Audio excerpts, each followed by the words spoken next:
Buenas tardes a todos, cada uno de ustedes. Qué bueno que están aquí. Ahorita venía meditando y quiero hacer una pregunta que yo la voy a contestar por todos ustedes. ¿Alguien tuvo algún problema en esta semana? Yo sí, yo creo que todos también, ¿verdad? Esos problemas, si quieres llamarlo así, nosotros le llamamos pruebas a todos y sabemos que bíblicamente estas pruebas nos atacan en varias áreas, que es en la mente, en la iglesia y en tu persona.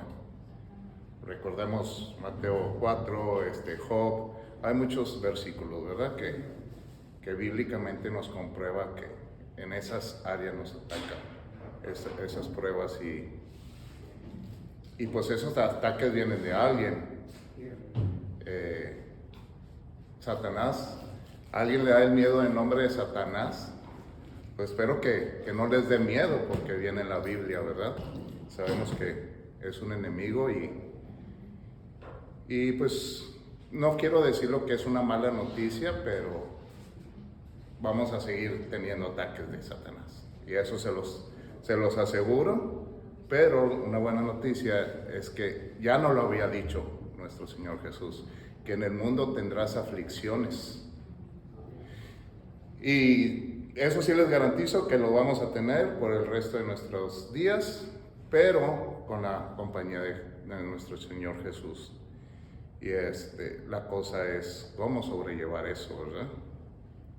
Pero bueno, es una pequeña introducción, no vamos a hablar más del tema. Les quiero compartir una escritura y vamos a orar.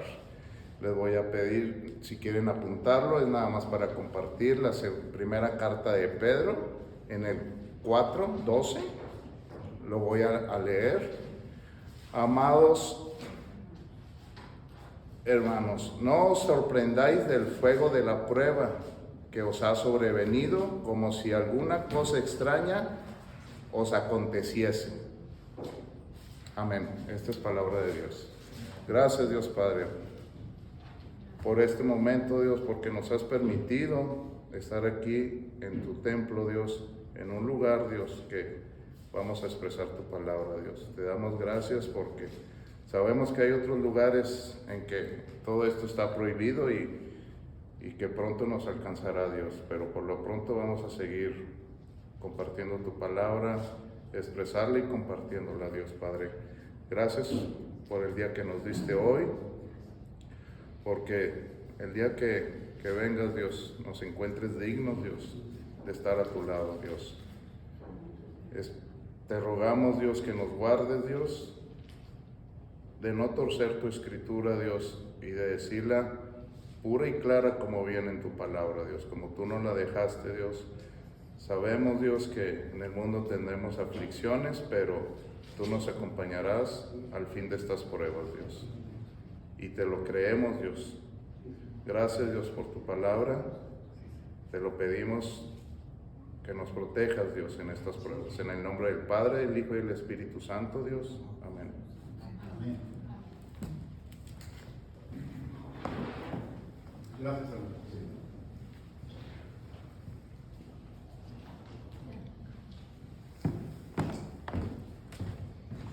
Buenas tardes, hermanos. Bienvenidos una vez más a un culto más de Iglesia Cristiana Palabra de Vida.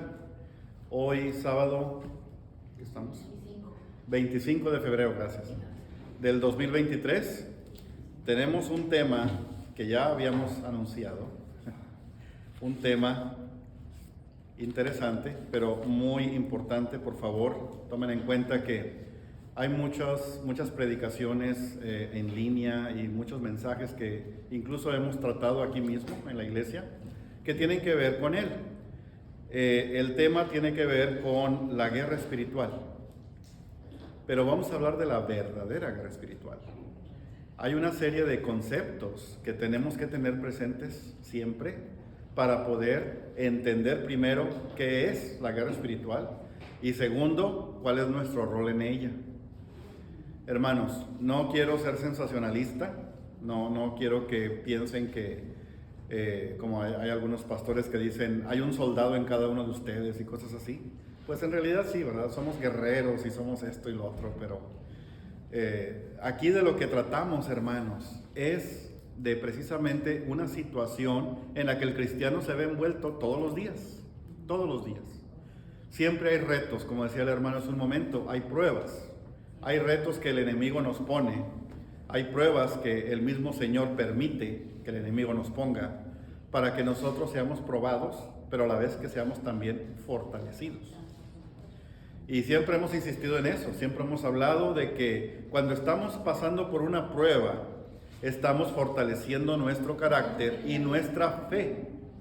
Estamos creciendo espiritualmente. Estamos siendo probados, pero al mismo tiempo estamos madurando espiritualmente. Pasa el tiempo y entre más nos exponemos a esas cosas y más confiamos en el Señor, más sentimos que la victoria está cerca para nosotros. Cuando hablamos de guerra, hablamos de dos cosas principalmente. Una es muerte. Alguien muere en las guerras. Siempre hay una pérdida de vida en la guerra. Y la otra cosa que hay, que es un poco relativa, digamos, es victoria. Alguien gana la guerra, supuestamente. Aún el que gana la guerra a veces pierde cosas. A veces tiene que perder algo para poderla ganar. Y precisamente eso es lo que tenemos que entender. Nosotros como participantes de esta famosísima guerra espiritual, tenemos que entender qué perdemos. Tenemos que entender qué ganamos. Y tenemos que entender quién muere. Eso es bien importante, hermanos.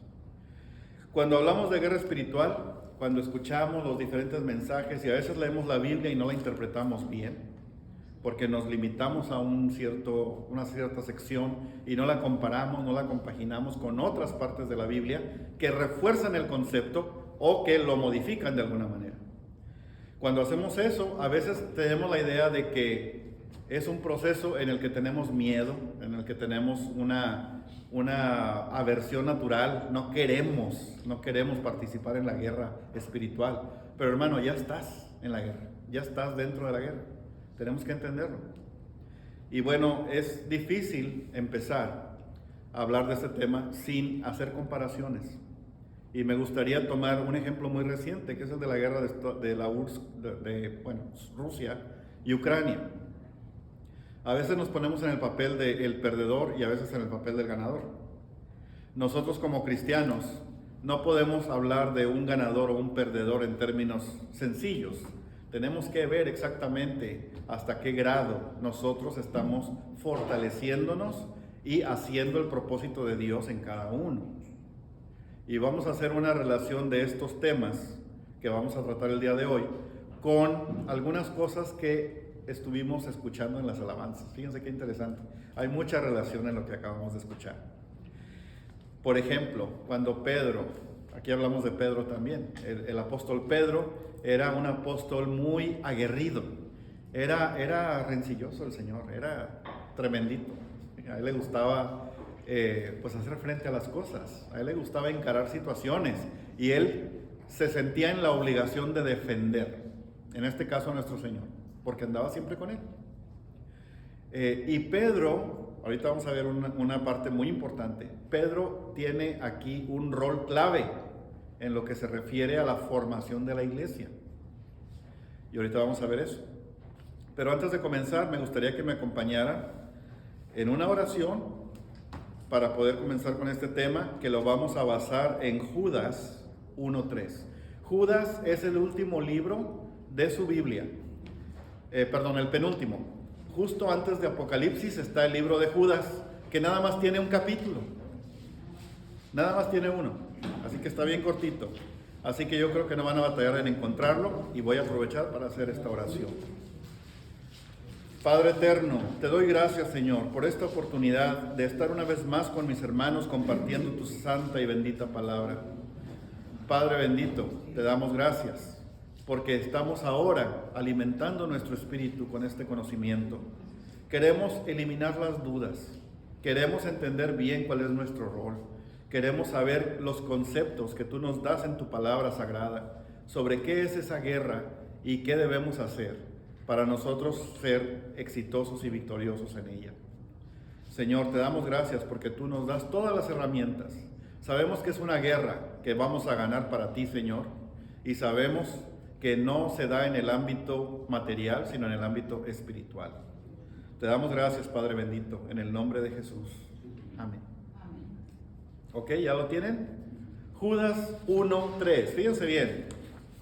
1 al 3 más bien. Debería haber dicho al 3. Judas, siervo de Jesucristo y hermano de Jacobo, a los llamados santificados en Dios Padre y guardados en Jesucristo, misericordia y paz y amor os sean multiplicados. Amados, por la gran solicitud que tenía de escribiros acerca de nuestra común salvación, me ha sido necesario escribiros exhortándoos que contendáis ardientemente por la fe que ha sido una vez dada a los santos. Por favor, subrayen las palabras contendáis ardientemente, o el equivalente según la versión que estén leyendo. Vamos a interpretar esto, vamos a entender esto. Hermanos, imagínense que ustedes son ucranianos. Imagínense que están en un país que de repente es atacado sin haber ningún motivo, aparentemente. Que de la noche a la mañana no tienes la prioridad en tu trabajo, no tienes la prioridad en tu escuela, no tienes la prioridad en nada más que salvar tu propia vida. Y ves cómo caen las bombas a tus vecinos, matando gente. Ves cómo pierdes familiares. Ves cómo tu familia se angustia, se pone a temblar porque se sabe impotente. Saben que no pueden hacer frente a esos ataques. Saben que no hay nada que pueda evitarlos. Y ellos en esa situación, en esa conciencia, ellos pues lo que buscan es huir para salvar sus vidas. En algunos casos buscan entrar en la tierra, en lugares bajos, en lugares bajo tierra, para poderse proteger de los efectos de las bombas. En otros salen del país, en los mejores casos. Y ahí vemos a las mujeres y niños y ancianos saliendo de Ucrania. Y vemos que los hombres mayores de 20 años tienen que quedarse, o 18 creo, tienen que quedarse a combatir. Cada ciudadano se convierte inmediatamente en un soldado, que tal vez no tiene entrenamiento suficiente, que necesita seguir todo ese proceso, que tiene que recibir órdenes y que se sabe en desventaja, pero no tiene ninguna garantía de victoria. Imagínense ustedes, hermanos, en esa situación. Es terrible. Yo me pongo en los pies de ellos, en los zapatos, mejor dicho, de ellos, y francamente digo, ¿qué haría yo en una situación así? Le diría a mi esposa, vete a Hungría y yo me quedo aquí porque tengo que quedarme. Y buscar la forma de hacer esa situación, y los niños pequeños llorando, asustados, y algunos muriendo. ¿Cuánta gente que necesitaba cierto medicamento, pues lo dejó de recibir por semanas? Y niños en los hospitales, que los hospitales estaban siendo bombardeados. Una cosa horrible, hermanos. Y me pongo a pensar, bueno, ¿cuál es la actitud que toman los ucranianos ante esto? Es una actitud de supervivencia. Ellos tienen que luchar por sus propias vidas. Y en todas las guerras, cuando hablamos de gente que no está preparada para una guerra, se va a asustar, se va a angustiar, va a pasar por esa situación de miedo, va a pasar por esa angustia, esa agonía en la que no sabe si va a vivir o no, no sabe si va a estar con su familia o no. Qué cosa tan tremenda, hermanos. Vamos a traer ahora esa situación al plano espiritual. Y cuando aquí habla Judas, amados, por la gran solicitud que tenía de escribirles acerca de nuestra común salvación, me ha sido necesario escribirles para exhortarles que contiendan, que luchen que peleen, que batallen. Eso es contender. Contender es enfrentarse, es agarrar al toro por los cuernos, es enfrentarse con algún enemigo. Contendáis ardientemente por la fe que ha sido una vez dada a los santos. Para ubicarnos en el contexto de esta carta, Judas aparentemente escribió esta carta como unos 20 años después de la resurrección de Cristo. De hecho, se cree que este Judas que escribió esta carta es medio hermano de Jesús, porque él se identifica como hermano de Jacobo. Jacobo es igual que Santiago, es el mismo nombre, ¿sí? Nomás que uno viene del griego y el otro viene del hebreo. Y este Jacobo también ya había escrito una carta, la carta de Santiago, y ahorita vamos a citar un versículo de él. Pero fíjense bien, en ese entonces, hermanos, los judíos estaban siendo tremendamente perseguidos por el Imperio Romano. Temían una rebelión, temían situaciones de guerrilla dentro del mismo imperio. Y todo lo que es ahora Jerusalén, todo lo que era entonces Judea, toda esa región que ahora conocemos como Palestina, toda esa región estaba, pues bueno, siendo atacada por los mismos romanos que ya la habían tomado, pero que estaban temiendo que los judíos se rebelaran de alguna manera. De hecho, tenían la idea de que los cristianos eran un grupo, una secta que estaba instigando a toda la gente contra el imperio, porque tenían un Dios y un rey que no era el emperador romano. ¿Ya tiene lógica? ¿Y qué les dice Judas? Pónganse las pilas, compadres. Los invito a que contiendan ardientemente por la fe que ha sido una vez dada a los santos. O sea, tú eres santo porque estás apartado para el servicio de Dios, y esa fe la tienes que defender porque la van a atacar. Esa es la verdadera guerra espiritual. ¿Ya lo vamos entendiendo? Amén. Sabemos por dónde viene. Sabemos que todo este ataque no es de los romanos contra los cristianos, no es de los judíos contra los cristianos, no es de la gente de afuera, de que los LGBT y que los extremistas blancos y que no sé quién quieren contra ti y no te pueden ver porque tú no piensas como ellos y no hablas como ellos y no haces lo que ellos hacen. Y por eso hay tanta protesta y por eso tanto ataque, sobre todo a los valores tradicionales cristianos, como el caso de la familia. Ese ataque que hay tan horrible, que se está convirtiendo en leyes en todo el país. Hello, alerta. Tengamos cuidado, hermanos, porque quiero que sepan que de alguna manera todavía tenemos poder para evitar que esas iniciativas pasen y sean aprobadas por los congresos y por los gobiernos. Hay poder todavía.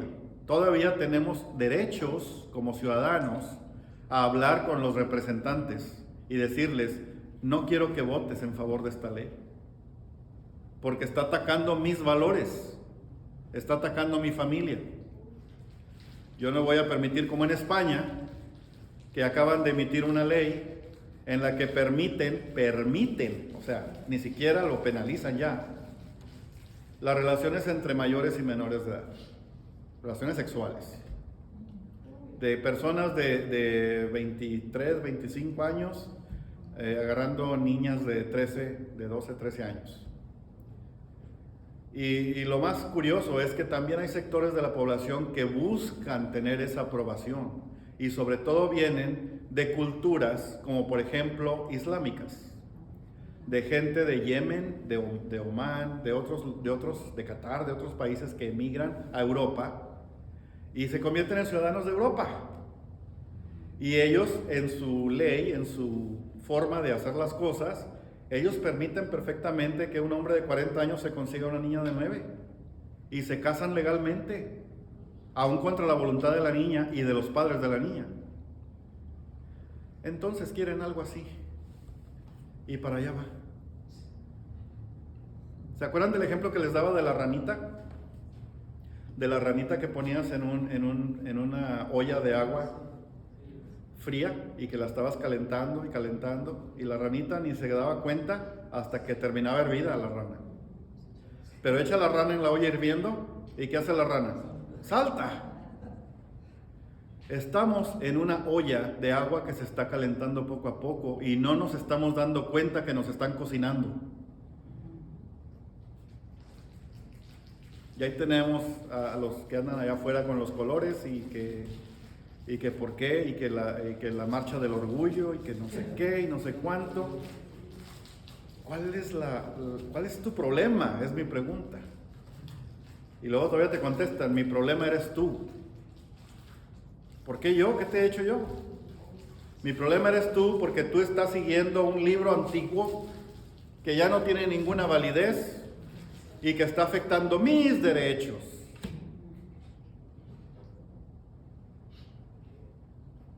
Hermanos, ¿estamos acaso tomando eso como la guerra espiritual? Hermanos, sí. Es una guerra de ideas, es una guerra de pensamientos, es una guerra de sentimientos, es una guerra en la que estás notando la influencia del enemigo en las mentes y en los corazones de los que están allá afuera. Y por eso no quieren saber nada de Cristo, no quieren saber nada de tu evangelio. Vete con tu Biblia, hermano. No tienes nada que hacer aquí.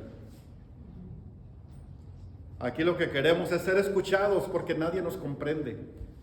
¿Qué quieres que te comprenda? ¿Que estás en un error? ¿Que estás en contra de Dios?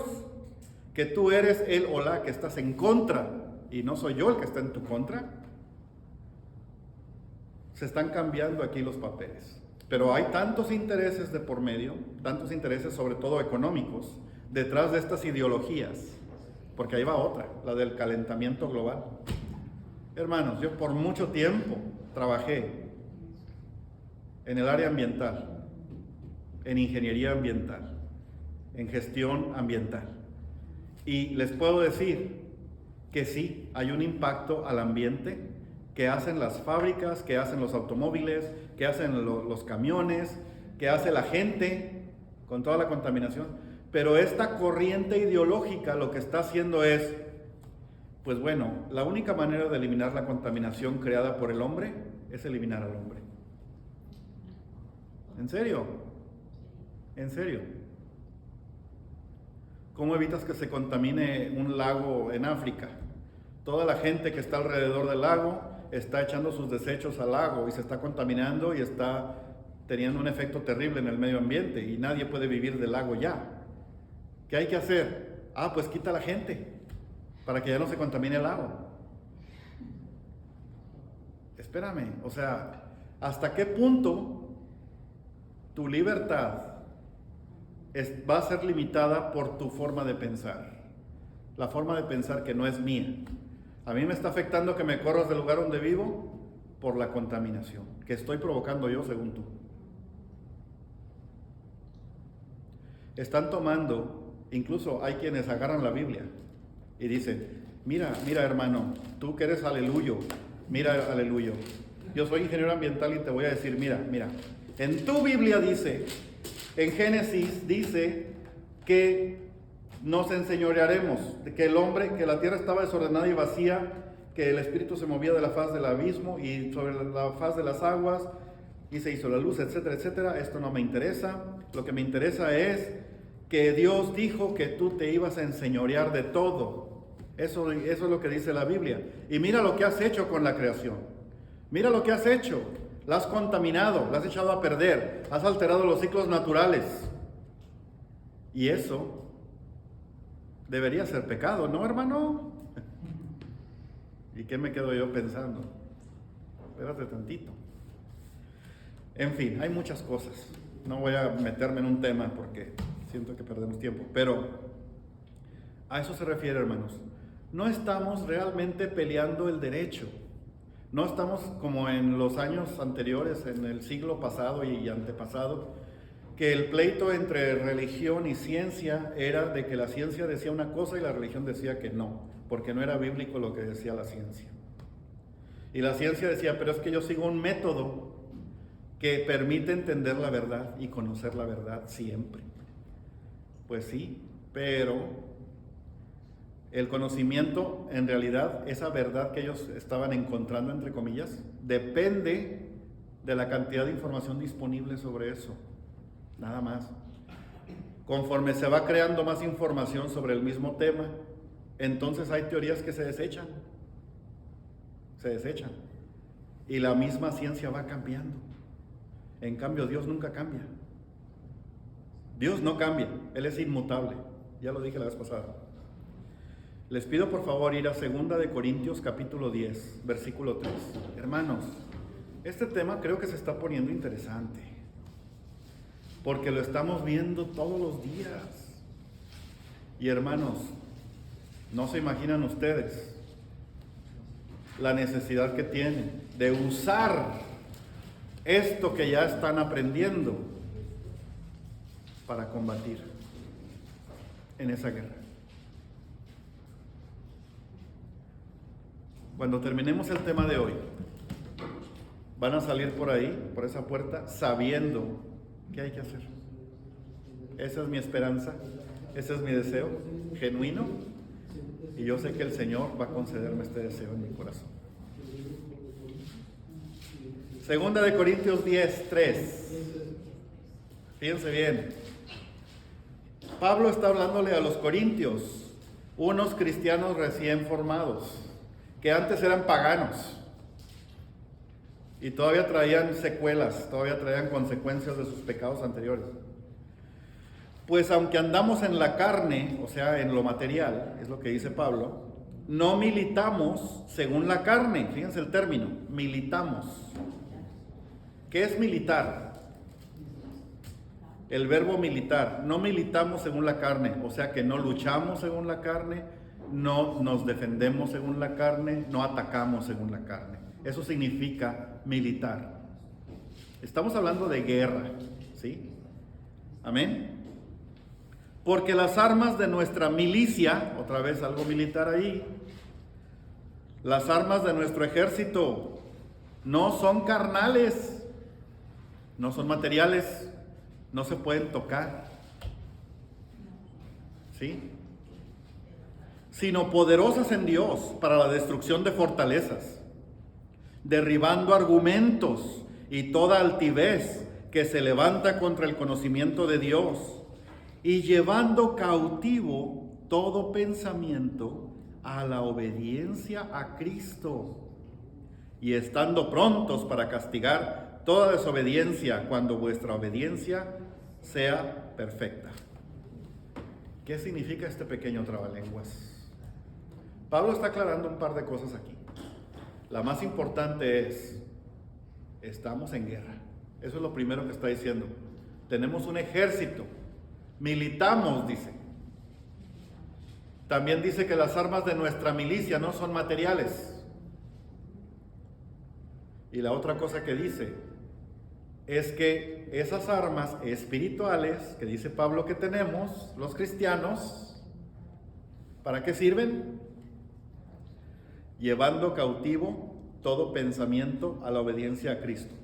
Cualquier cosa que pase por tu cabeza, pásala por el filtro de la obediencia a Cristo. Eso es lo que quiere decir. Pásala por el filtro, hermano. Que dices, no, es que yo voy a acabar con esa aldea de paganos que están en contra de Dios. Voy a matar a todos los gays que andan allá afuera. Dijeras algo así. Espérate. Pásala por el filtro de Cristo, de la obediencia a Cristo, de la obediencia a Dios. ¿Te dijo Dios que hicieras eso? Probablemente no. Dios no te dijo eso. ¿Cuántas veces no vemos casos en la televisión, en las noticias, de que fulano mató a su esposa y a sus hijos?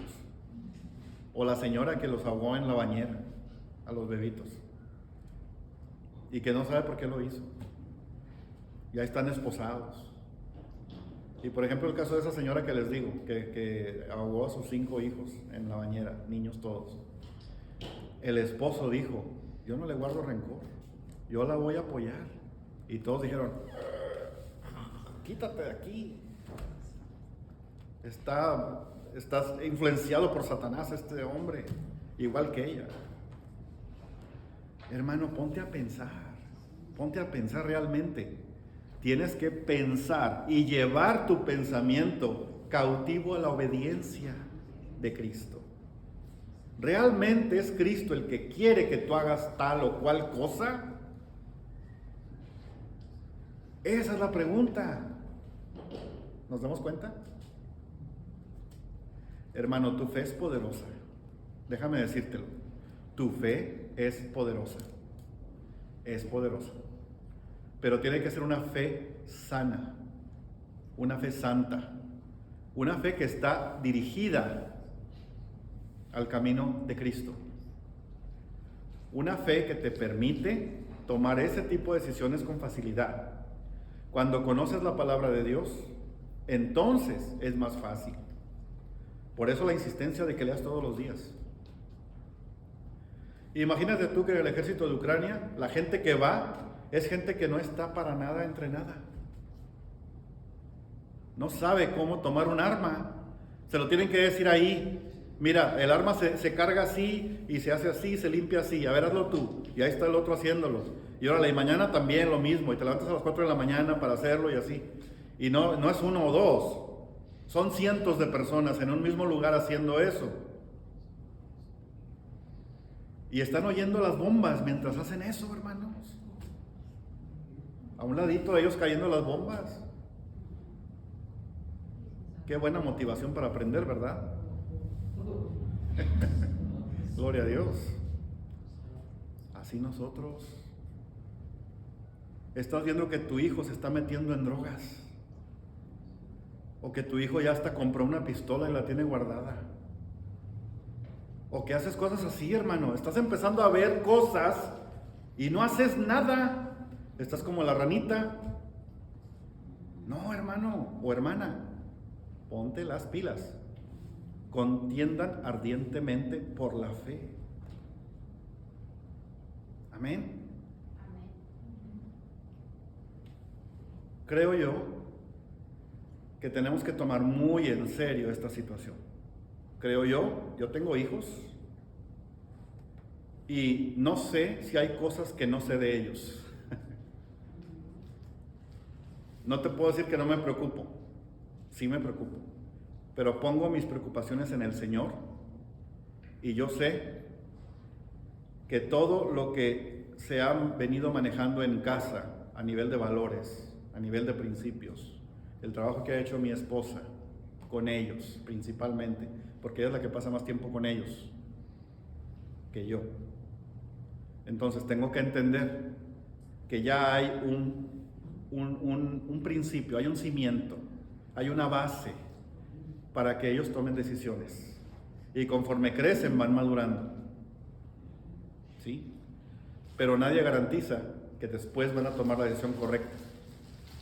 Si ellos tienen influencias que son afuera del hogar, y esas influencias crean temores, o crean disgustos, o crean protestas, o crean hasta blasfemias. Y no vamos a tener control sobre nuestros hijos todo el tiempo. Llega un momento en el que ya no podemos tener control. Ya no es sano tener control. Tenemos que dejarlos ir, sabiendo que llevan con ellos al poderoso gigante detrás, Cristo nuestro Señor, que va a estar con ellos hasta el fin del mundo. Gloria al Señor. Amén. Volvemos a Corintios. Y estando prontos para castigar toda desobediencia, cuando vuestra obediencia sea perfecta. O sea, lo que está diciendo Pablo aquí a los Corintios es: ustedes son desobedientes, necesitan hacer esto que les digo, necesitan pasar sus pensamientos por el filtro de la palabra de Dios que están aprendiendo aquí. Eso es lo que les está diciendo Pablo. ¿Nos damos cuenta, hermanos? Fíjense qué bonito. Ahora les pido por favor ir a Efesios, el libro de Efesios, capítulo 6, versículo 10. Por favor. Y todos van a decir: ese ya lo conozco. Efesios 6, 10, por favor. Efesios 6, 10. Hemos tenido varios temas sobre Efesios 6, 10 y al 18. Recuerdo que tuvimos una plática, un tema que desarrollamos uno de los viernes que nos reuníamos por teléfono. Y también en la iglesia tuvimos un tema de la armadura de Dios. Hablábamos de la armadura de Dios y qué significaba cada cosa, cómo la podíamos asociar con lo que necesitamos tener ahora para poder tener una buena batalla. ¿Sí? ¿Ya lo tienen? Efesios 6:10. En la versión Reina Valera, esta parte de la Biblia tiene un título que se llama la armadura de Dios. Y otra vez Pablo está usando términos militares para que los efesios cristianos entiendan de qué estamos hablando. Fíjense bien, los efesios eran griegos. Todos estos de Corintios, Efesios, Tesalonicenses, eran griegos, no eran judíos. Pero también estaban sometidos por el Imperio Romano. O sea que, así como nosotros vemos policías por todas partes, así ellos veían soldados romanos en todas partes, en cada esquina. Iban a una taberna a tomar licor y ahí estaban los soldados romanos. Iban al templo y los soldados romanos estaban afuera, no podían estar dentro del templo, pero estaban ahí. O sea que para donde voltearas había un soldado romano, sobre todo porque eran territorios ocupados. Siempre tenían temor de que hubiera una rebelión o una revolución. ¿Sí? ¿Se entiende el contexto? Por lo demás, hermanos míos, dice Pablo a los efesios, fortaleceos en el Señor. Por favor, subrayen esa frase. Fortaleceos en el Señor. Fortaleceos en el Señor. ¿Cómo te fortaleces en el Señor? ¿Cómo te fortaleces en el Señor? ¿Sabes cómo? Claro que sí. Leyendo su palabra todos los días. Hermano. Confiando en Él. Amén. Confiando en Él, sí. Sí. Cuando tú te sabes fuerte en Dios, cuando tú te sabes fuerte en Cristo, es porque estás leyendo su palabra, estás confiando en Él, estás orando a Él. Hace un momento el versículo que mencionó mi esposa sobre la oración. Orar no es suficiente nada más pedirle cosas a Dios. Cuando estás orando tienes que leer la palabra, tenerla ahí contigo, porque esta es la forma como Dios te responde. Amén. Tú le pides algo a Dios y ¿cómo vas a oírlo cuando Él te diga? ¿Qué no dice a Jeremías 33:3? Clama a mí y yo te responderé, como decía la alabanza que vimos hace un momento. Clama a mí y yo te responderé. No te dice si es que haces esto o si es que haces aquello. Lo único que dice es que si tú clamas a Él, Él te va a responder. Punto. Nada más. Así nosotros, hermanos, estos efesios, les decía Pablo que se fortalezcan en el Señor. Estudien más la palabra, congréguense más, hablen de Cristo, confíen en Dios, confíen en los hermanos que realmente están trayendo la buena noticia, o sea, el Evangelio. Porque las armas, fortaleceos en el Señor y en el poder de su fuerza. ¿Por qué? Porque los efesios traían la idea todavía de que los dioses de ellos eran como humanos. Eran como humanos, que los podías ver, orabas a ellos y en su poder ellos hacían cosas. Pero este Dios todopoderoso no necesitaba ayuda de ningún otro. Amén. Por eso les insistía a Él, confíen, fortalezcanse en el Señor y en el poder de su fuerza. Sepan que Dios es fuerte, que es un Dios vencedor. Es un Dios al que nadie puede vencer. Amén. Vestíos de toda la armadura de Dios para que podáis estar firmes contra las acechanzas del diablo. Una aclaración aquí. La palabra acechanzas en el original se refiere a artimañas, a cosas o ideas o acciones que se toman con astucia. Una persona inteligente que pone todo el plan. Hagan de cuenta como cuando vas a asaltar un banco y pones todo el plan de por dónde vas a entrar y quién va a entrar y a qué hora, y que si van a estar cerrando la caja y que los guardias cambian y que no sé qué. Esa es una artimaña. Estás planeando lo malo y lo hace una persona inteligente. En este caso estamos atribuyéndole esa astucia o inteligencia al diablo, porque el diablo hace que tú hagas eso. ¿Sí? Dice, para que estés firme contra las acechanzas del diablo, porque no tenemos lucha contra sangre y carne, o sea, no son personas, sino contra principados, contra potestades, contra los gobernadores de las tinieblas de este siglo, contra huestes espirituales de maldad en las regiones celestes. Vamos por partes. Cuando hablamos de principados, estamos hablando de territorios. Territorios controlados por espíritus malignos. Territorios.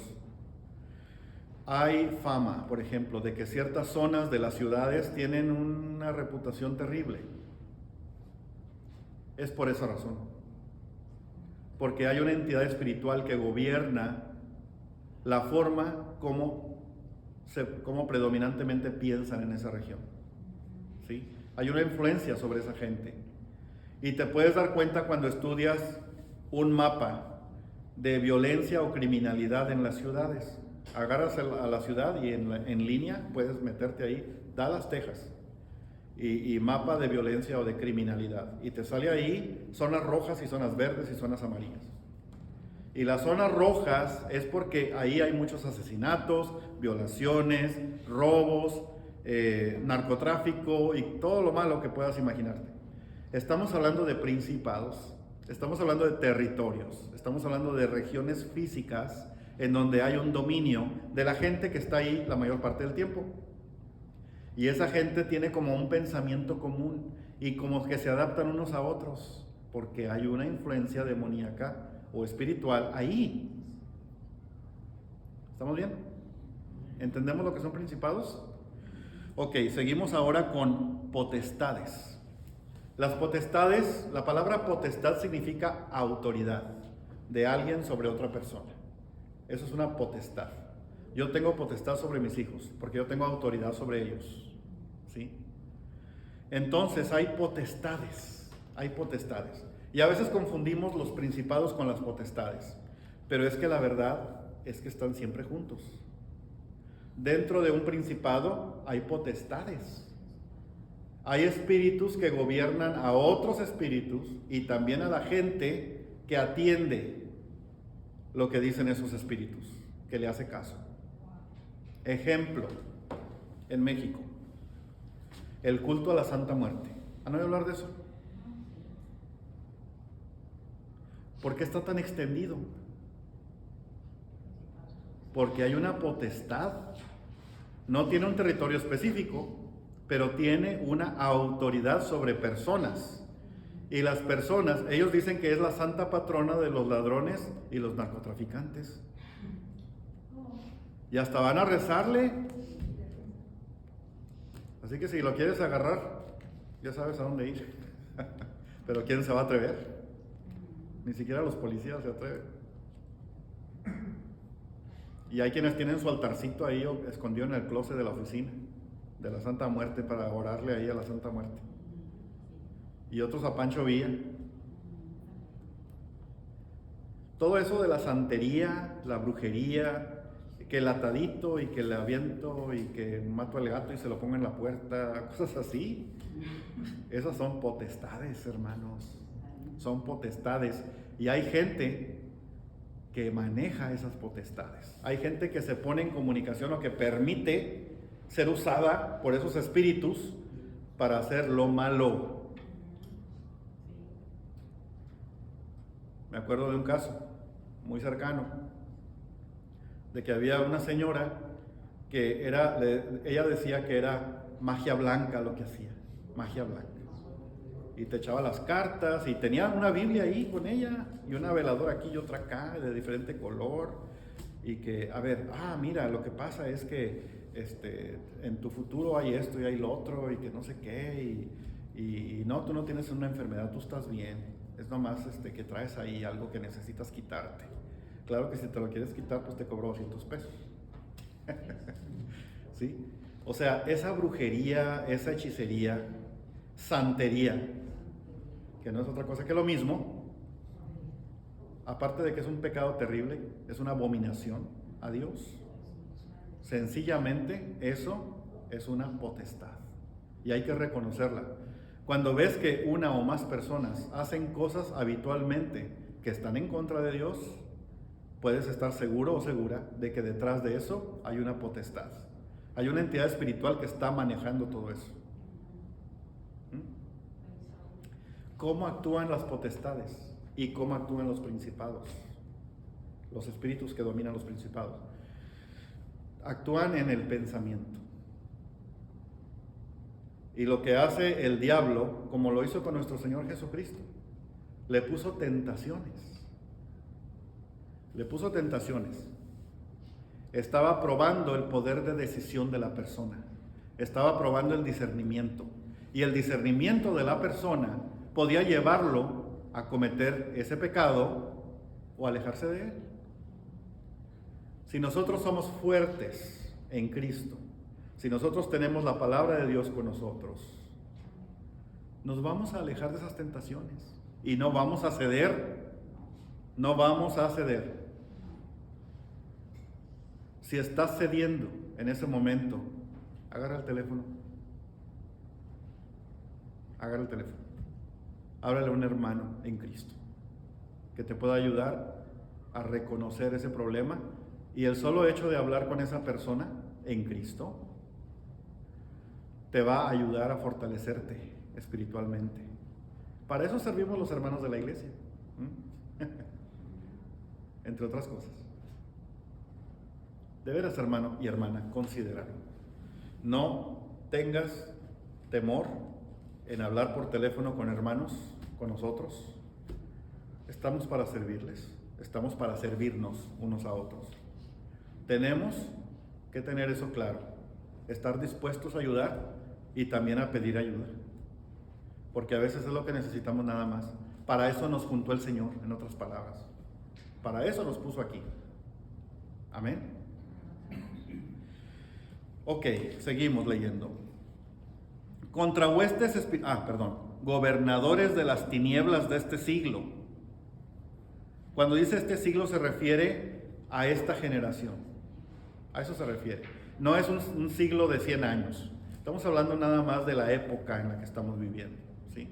Gobernadores de las tinieblas de este siglo, contra huestes espirituales de maldad en las regiones celestes. O sea que en el cielo está Dios y los angelitos. Pues ¿sabes qué? También están las huestes espirituales de maldad. Aquí dice. O sea que esos espíritus malignos también andan allá en el cielo. ¿A que no te habías dado cuenta? Según la palabra de Dios y según los estudios de algunas personas, algunos expertos bíblicos de muchos años, existen varios cielos. Y hay quienes dicen, no, es que los hindúes ya hablan de los nirvanas y que no sé qué. Espérate. Aquí lo que estamos hablando es que hay niveles dimensionales espirituales, que de alguna manera hay espíritus malos que están en cierto lugar que no podemos imaginarnos en las regiones celestes, pero también hay ángeles y también está el Señor mismo por sobre todos ellos. No hay nada que pueda contener al Señor nuestro Dios Todopoderoso. No hay un espacio en el que Él pueda estar. No lo hay. Amén. Sí, tengo que hablar de eso. Qué interesante. Sí. Hay pleitos, hay guerra de espíritus contra espíritus. La guerra de la que estamos hablando aquí nosotros también debería ser una guerra de espíritu contra espíritu, pero esos espíritus nos están usando a nosotros. ¿Sí? Y ahí está el diablito y el angelito, no, dámelo a mí, no, que es tuyo, no, que es mío, yo lo vi primero. Sí, más o menos así me lo imagino. Pero realmente de lo que estamos hablando es los pensamientos, las ideas, las decisiones, esas cosas, esos procesos que ocurren en nuestra forma de vivir, en nuestra alma, en nuestro espíritu, en nuestro pensamiento, que nos ponen en problemas y nos alejan de Dios. Tenemos que estar en contra de esas cosas, porque de otra manera no vamos a llegar a donde queremos llegar. Amén. Muy bien. Dice aquí, por lo tanto, tomad toda la armadura de Dios para que podáis resistir en el día malo, y habiendo acabado todo, estar firmes. Estad pues firmes, ceñidos vuestros lomos con la verdad, y vestidos con la coraza de justicia, y calzados los pies con el apresto del evangelio de la paz. Sobre todo, tomad el escudo de la fe, con que podáis apagar todos los dardos de fuego del maligno. Y tomad el yelmo de la salvación, y la espada del Espíritu, que es la palabra de Dios. Orando en todo tiempo, con toda oración y súplica en el Espíritu, y velando en ello, con toda perseverancia y súplica, por todos los santos. A ver, ¿cómo está esto? Hermanos, no quisiera meterme a los detalles de cada elemento de la armadura de Dios, porque ya los conocen. Ya sabes que necesitas la verdad. Los voy a mencionar brevemente solamente. Cuando tienes la verdad contigo, dice aquí que en la cintura, el cinturón de la verdad. ¿Cómo es eso? ¿A qué se refiere? A que tú tienes integridad como cristiano. Tú tienes integridad como persona. Tú eres transparente. Una persona íntegra es una persona que hace lo mismo cuando lo ven que cuando no lo ven. Amén. Si tienes el cinturón de la verdad, quiere decir que la verdad está en medio de ti. Quiere decir que tú tienes la verdad contigo. ¿Y cuál es la verdad?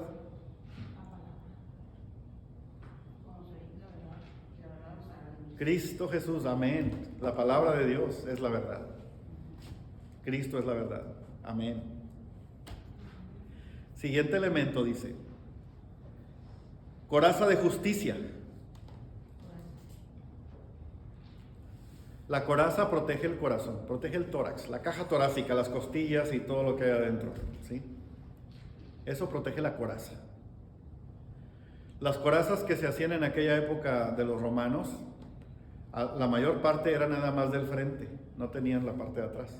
Tenían nada más correas para que estuviera amarrada y fija al pecho. Pero la simbología que se hace aquí, la analogía, es de que la justicia protege tu corazón. Tú tienes que estar siempre buscando la justicia de Dios, buscando lo que es justo, haciendo lo que es justo, prefiriendo lo que es justo. Eso es la coraza de justicia. Toda situación en la que te atravieses, tienes que aplicar la justicia. Amén. ¿Estamos bien? Ok, dice después, calzado los pies con el apresto del evangelio de la paz. ¿Por qué los pies tienen que ver con el evangelio? Porque el evangelio tiene que ser diseminado, tiene que ser repartido, tiene que ser difundido. ¿Y cómo logras eso? Yendo a donde hace falta escucharlo. Por eso los misioneros salen del país o de la región donde se encuentran y llevan la palabra de Dios a lugares donde vive gente que nunca la ha escuchado o que la ha escuchado de forma diferente. Esas misiones, esos eventos que se dan son precisamente por eso, porque el apresto del evangelio de la paz. Tú quieres que el evangelio verdadero de Cristo se conozca en todas partes. De hecho, si mal no recuerdo, Dios te lo encargó. Ir por todo el mundo y predicar el evangelio a toda criatura. ¿Cierto? Amén. Ahora que me acuerdo. El siguiente dice, tomad el escudo de la fe. ¿Por qué la fe es un escudo? Tu fe en Cristo, tu fe en la palabra de Dios. como decía la hermana, confiar en Dios. Esa confianza en Dios es tu fe. ¿Qué es la fe? Sin tener que, creer sin tener que ver. Amén. La certeza de lo que se espera, la convicción de lo que no se ve. Hebreos 11. ¿Sí? Así que tu fe es tu escudo. ¿Para qué sirve el escudo? ¿Para qué servía el escudo en la época de los soldados romanos? El escudo era pesado, hermanos. No lo podían levantar tan fácil. Era un animalón así como el tamaño del púlpito. Sí, de puro fierro. Imagínense. El escudo no lo podían llevar así nomás. El escudo tenían que llevarlo a veces entre varios, ponerlo y cuidarse atrás de él, porque venían las flechas y las lanzas y las bolas de fuego. Tenía que ser suficientemente grande para poder cubrir a la persona completa. ¿Sí? Por eso era pesado y tenían que sostenerlo con el brazo. Pero hermano, el escudo de la fe es porque tu fe tiene que hacer lo mismo que hacía el escudo. Tienes que tenerla, ponérsela enfrente a cualquiera que te quiera atacar. ¿Cómo hacemos eso? Cuando tú vienes y me dices, es que estos cristianos nomás no, mira los cristianos lo que han hecho. Los cristianos son puros hipócritas, los cristianos aquí y allá, te insultan, te dicen cosas, no nada más a ti, sino a todos tus hermanos también. No pueden tolerar que tú tengas, salud, que tú tengas esa paz, ese gozo. Les caes gordo porque tú estás muy feliz y ellos están que se los lleva pifas. ¿Sí? Y por eso te atacan. ¿A poco no? No es una cosa bien curiosa. Pero tu fe es la que te va a defender. Tu fe es con lo que se van a topar primero cuando te quieran atacar. ¿Tú crees en Cristo? Sí. ¿Y por qué crees en alguien que no ves? Tú contestas. ¿Cómo sabes que no lo veo? ¿Sí? Muchas veces tienes que hacer eso, tienes que mostrar tu fe para evitar ese ataque, para repeler ese ataque. Y tu fe es tu escudo de esa manera. ¿Te fijas? ¿Cómo puedes adorar a un Dios que ni siquiera te escucha? ¿Cómo sabes que no me escucha? ¿Sí? O sea, tienen que ver tu fortaleza, tu firmeza en tu fe. De otra manera vas a perderla. Vas a perder la guerra. Siguiente. Porque dice aquí que el escudo de la fe con la que podáis apagar todos los dardos de fuego del maligno. Dardos de fuego. Los dardos de fuego, ¿saben lo que es? Eran flechas que tenían brea o una resina empapada en una estopa, y esa estopa estaba en la parte de atrás de la flecha. Entonces la aventaban con el arco, la encendían, ¿verdad? La aventaban con el arco, llegaba, pegaba, desparramaba el aceite o la resina caliente, ardiendo, y se quemaba lo que tocara. Fuera gente, fuera carpas, fuera cualquier cosa. Así que esos dardos de fuego del maligno son cosas que te pueden herir poquito cuando llega, pero te va a seguir hiriendo si lo sigues trayendo en la mente. Es que ¿por qué me dijo eso? Y ahí lo traes. Es que ¿por qué? ¿A poco sí de veras?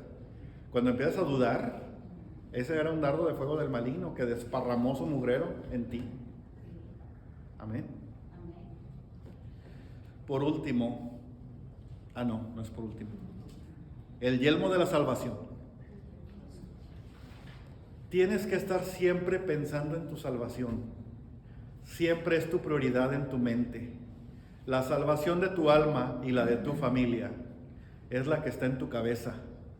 Y ese pensamiento te va a proteger. Por eso dice yelmo de la salvación. El yelmo es el casco. Es lo que protegía tu cabeza. La cabeza del soldado, ¿sí? Se la ponían y pues podían llegar las flechas y las piedras, pero no le iba a pasar nada. A lo mejor medio sonajeado el Señor, pero nada más. No llegaba a más, no había lastimadura, ¿sí? Si tú tienes tu salvación como prioridad en tu pensamiento, entonces vamos bien. Entonces estás protegido. Tu mente va a estar protegida. Y por eso dice el yelmo de la salvación. Y por último, el único elemento de la armadura de Dios que es un arma para atacar es la que sigue, la espada del Espíritu, que es la palabra de Dios. ¿Te dice cuál es la espada del Espíritu? Esta es la espada del Espíritu. ¿Dónde lo vemos? El hermano cuando dio la introducción habló de Mateo 4, ¿se acuerdan? ¿Por qué Mateo 4? Si estamos en el mismo canal el hermano y yo, él estaba hablando de las tentaciones que el diablo le puso a Satanás, digo a Jesucristo, que Satanás le puso a Jesucristo. Y fueron 3. Una tenía que ver con lo que podía verse, con lo visible. Mira estos reinos. Otro tenía que ver con necesidades físicas. ¿Tienes hambre? Pues haz que la piedra se convierta en pan. Y la otra tenía que ver con la vanagloria de la vida. ¿Sí? Póstrate delante de mí y todo esto será tuyo. O sea, esas tentaciones nosotros las estamos constantemente teniendo en nuestra vida. ¿Cuántas veces no llegas incluso del trabajo y dices tengo hambre y no hay nada en la cocina? Hay otra vez frijoles y le cierras. Pues da gracias por los frijoles. ¿Sí? O sea que el enemigo te hace que traiciones tu situación, tus mismas circunstancias, hace que dudes de lo que tienes, hace que dudes que lo que necesitas ya lo tengas. Y a veces desprecias lo que tienes, no lo valoras lo suficiente. A veces, este trabajo no lo soporto, tener que ir otra vez al trabajo, tener que ir otra vez y verle la cara a esta señora. ¿Sí? Cualquier semejanza con la realidad es mera coincidencia. Verle la cara otra vez y que esto y que lo otro. Y tú te quejas, pero hay gente que estaría deseando tener ese trabajo. Y no, este sueldito que no me alcanza ni para una cerveza. Ah, pues qué bueno. ¿Sí? O sea, a veces tenemos esa situación, hermanos. A veces estamos así. Y bueno, ya para terminar, les quiero decir que este tema no ha concluido. Vamos a continuar la próxima semana, si Dios nos lo permite. Tengo muchas otras escrituras que compartirles porque están relacionadas con esto y sobre todo con lo que hay que hacer para poder salir victoriosos de esa batalla, de esa guerra espiritual. Así que los voy a dejar como que en suspenso. Pero les agradezco mucho su atención y vamos a orar. Padre de misericordia, te damos gracias porque en tu bendita misericordia y por tu gracia hemos recibido este mensaje, Señor. Sabemos que estamos sujetos a una guerra espiritual y sabemos que existen los espíritus y que actúan sobre la gente e incluso sobre nosotros. Pero nosotros queremos que el único espíritu que actúe en nosotros sea tu Santo Espíritu, Señor, nada más. No necesitamos ni queremos ningún otro. Y hemos de disponer nuestra vida, nuestro corazón, hemos de arrepentirnos de nuestros pecados, hemos de tener esa paz y ese gozo que tú has prometido, Señor, para que tú mores en nosotros, en nuestros corazones, y nos permita seguir por este andar tan difícil, tan lleno de aflicciones, tan lleno de dificultades, pero que tú, Señor, con tu poder, tú nos fortaleces, tú nos mantienes firmes y tú nos dotas de la armadura de Dios para poder combatir cualquier situación y defendernos de cualquier cosa. Te agradecemos, Señor, en el nombre poderoso de Cristo Jesús. Amén. Muchas gracias, hermanos. Con espada y con ejército, sino con su santo espíritu. Amén.